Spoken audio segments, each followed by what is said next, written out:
Right, moving on with this Crusader engine. I've now got the cylinder head back on with the two annealed copper head gaskets in place and all four sides coated in this case, weld seal. I thought I'd move on and just check the oil filter situation, because more often than not I've seen, well, not more often than not, but on more than one occasion I've seen an oil filter put into the oil filter housing, which is that hole there, with components missing. Usually the brass cup, which goes on one end of the filter, and that goes on the end that goes in first. And if you omit to use that, what can happen is the felt off the end of the filter can come away and make its way into this hole here, which is the one that lines up with the oil feed hole in the primary chain case and has the passageway to the big end feed in the crank. And I've actually seen and stripped an engine once where this brass cup had been missing, and a long story short was a bit of felt from the oil filter found its way into the oil feed to the crank, and as a result the big end failed because it wasn't getting either enough or any oil. So it's vital to have all the components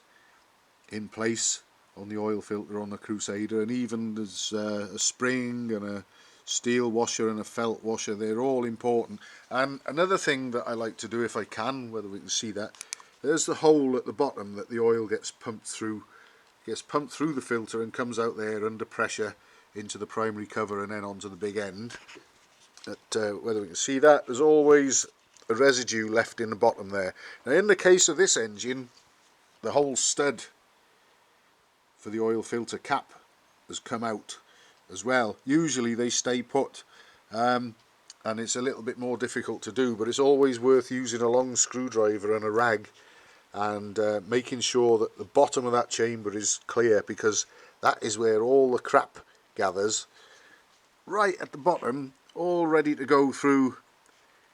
your passageway to the big end, even if you've changed the filter. So I'm going to get that spotlessly clean, and I'm going to put a filter in there, dry for now, but I'll advise the owner come time to run the engine, when he puts oil into the tank compartment of the engine, and it is a tank, it's not a wet sumped engine. The tank is cast integral with the crankcase, but the actual area where the crank runs doesn't run in oil. It's a separate compartment, treat it as a separate tank.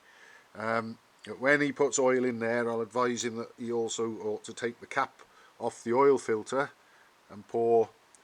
whatever grade of oil he chooses to use into there and fill it up to the top as well, and then